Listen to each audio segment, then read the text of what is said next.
মনে হয় না যে সেলুন ব্যবসাটা একটা খারাপ ব্যাপার। আমার কাছে মনে হয় একটা ছেলেদেরকে বলেন বা মেয়েদেরকে বলেন সুন্দর একটা পরিপাটি করে রাখার একটা স্থান, এটা পাত্র।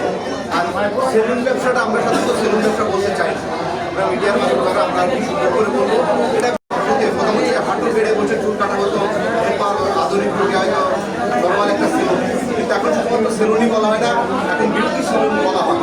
এই যে আমাদের ছেলেরা বলি বা আমাদের যত প্রতিষ্ঠান তারাই বলি, ছেলেদেরকে বলি, সবাই যত সুন্দর করে সেজে আসে, সবাইকে এত সুন্দর সুন্দর করে পরিপাটি করা হয়, ফেসিয়াল থেকে শুরু করে আপনার চুল কাটিং সব কিছু কিন্তু সেলুন থেকেই করে। এখন সেলুন ব্যবসা শুধুমাত্র কাস্টমার হিসাবে আসবেন।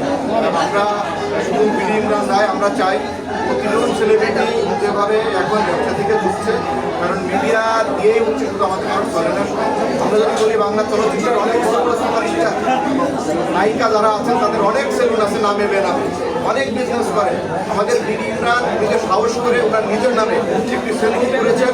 আমরা আমাদের নিজের পক্ষ থেকে, আমরা শিল্পী সমিতির পক্ষ থেকে, আমরা পরিচালক সমিতির পক্ষ থেকে আমরা অভিনন্দন জানাই।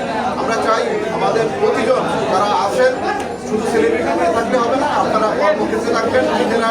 এই যে বিডিরা সেলুন দিয়েছেন মানে এখানে আরো অনেক লোকের কর্মসংস্থান হবে, অনেকে আরো সুন্দর করে থাকতে পারবো। আমরা বিডির জন্য অনেক অনেক শুভকামনা জানাই এবং